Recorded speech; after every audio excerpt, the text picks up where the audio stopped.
Le burn-out, est-ce que c'est un accident du travail ou une maladie professionnelle? C'est une question que l'on me pose de plus en plus fréquemment et que je voudrais traiter dans cette vidéo. Pour vous dire que, eh bien, en fait, 3 choses. D'abord, tout dépend des circonstances dans lesquelles survient ce burn-out, cet effondrement psychologique, d'accord? Parfois, ça correspond à la définition de l'accident du travail, parfois, ça correspond plutôt à la définition de la maladie pro. Et en fin de vidéo, je voudrais vous expliquer quelque chose de très important. C'est que parfois, la maladie professionnelle, ça peut être un filet de sécurité lorsque l'accident du travail n'a pas été reconnu. Et on va revenir là-dessus. Mais reprenons d'abord la première situation. La première situation, c'est lorsque, au terme d'un entretien qui dure des heures, eh bien, en fait, le salarié il s'effondre psychologiquement. Ou au terme de brimades qui n'arrêtent pas de se produire, un jour, le salarié, il craque sur son lieu de travail. D'accord? Ça, c'est le cas qu'on voit assez fréquemment. Et le conseil que je vous donne de ce point de vue-là, c'est ne soyez pas héroïque. D'accord? Si vous êtes victime d'un effondrement psychologique sur votre lieu de travail, un effondrement brutal, d'accord? Vous arrêtez tout et vous demandez à ce qu'on appelle les pompiers ou le SAMU, et que les pompiers et le SAMU vous amènent aux urgences. Pourquoi ça? Parce qu'en fait, déjà, ça montre qu'effectivement, il s'est passé quelque chose, d'accord? Et surtout, en fait, les pompiers vont faire un compte rendu, les urgences aussi, d'accord? Donc il y aura une trace matérielle de ce qui s'est produit.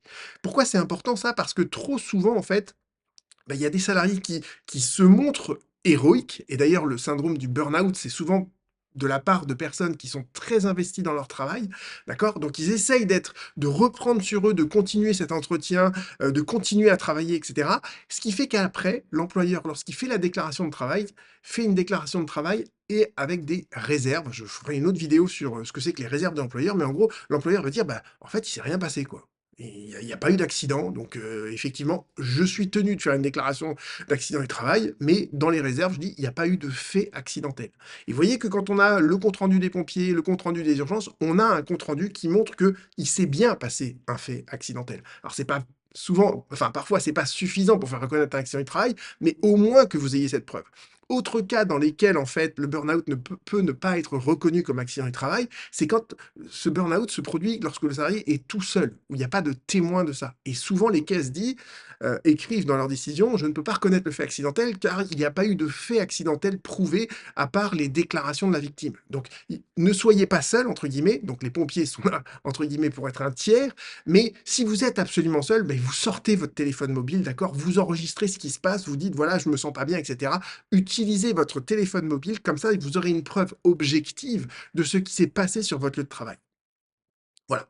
Donc ça, c'est pour le burn-out, le syndrome anxio-dépressif réactionnel qui survient brutalement quand on est sur son lieu de travail. L'autre situation aussi qui peut se produire, c'est lorsque, bah, tout simplement, il y a un épuisement du salarié. Un jour, le salarié donc se fait arrêter par son médecin traitant parce qu'il est juste trop fatigué, il est épuisé intellectuellement de tout ce qui lui arrive. C'est des arrêts simples et à un moment donné, progressivement, il y a cette prise de conscience que, bah, en fait, cet épuisement, bah, il est bien lié au travail et donc dans ces cas-là, dans cette prise de conscience progressive dont j'ai fait une vidéo là récemment, vous voyez bien que en fait, on peut faire à ce moment-là, au cours de cet arrêt, qui se prolonge, on peut faire une déclaration de maladie hors tableau. Donc dans ces cas-là, le burn-out, qui est un terme médical comme j'ai dit dans ma précédente vidéo, le burn-out peut être reconnu comme étant une maladie professionnelle, une maladie hors tableau qui nécessite donc une procédure de reconnaissance dont je parlerai dans une autre vidéo, une procédure de reconnaissance qui est un peu longue puisqu'elle va durer à peu près 240 jours avec, l'envoi de questionnaires à l'employeur, aux salariés, puis surtout l'avis d'un fameux C2RMP qui va devoir identifier s'il y a bien un lien essentiel et direct entre l'épuisement, de la victime et ses conditions de travail habituelles. Alors, dernière chose que je voudrais expliquer dans cette vidéo, c'est que la maladie peut être un filet de sécurité à l'accident du travail qui n'a pas été reconnu. Pourquoi? Bah, tout simplement, je vous l'ai dit tout à l'heure, d'accord? Un des motifs pour lesquels les caisses primaires d'assurance maladie refusent de reconnaître l'accident du travail, c'est de dire: «Il n'y a pas eu de fait accidentel qui s'est produit au temps et au lieu du travail». Mais quand on dit ça, on dit: «OK, il n'y a pas eu de fait accidentel», mais on ne remet pas en cause la dégradation de l'état de santé.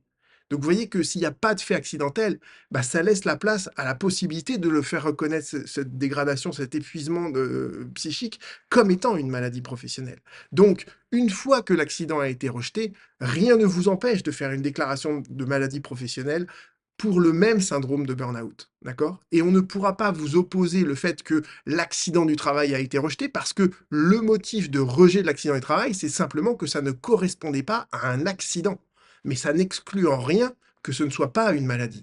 Et pourquoi je vous dis que c'est important tout ça? Parce que, je le vois de plus en plus et je voyais là l'autre jour, un de mes confrères qui commentait un arrêt de la cour d'appel de Rouen, où la cour d'appel de Rouen dit: «Bah, en fait, il y a pas eu de fait accidentel, donc je peux pas reconnaître le burn-out comme étant un accident du travail». Et je me dis: «Mais comment l'avocat a-t-il pu conseiller à son client de se battre devant le juge, puis devant la cour d'appel pour essayer de faire reconnaître un accident qu'il n'arrivera pas à démontrer, alors qu'il aurait pu tout simplement faire une déclaration de maladie pro?»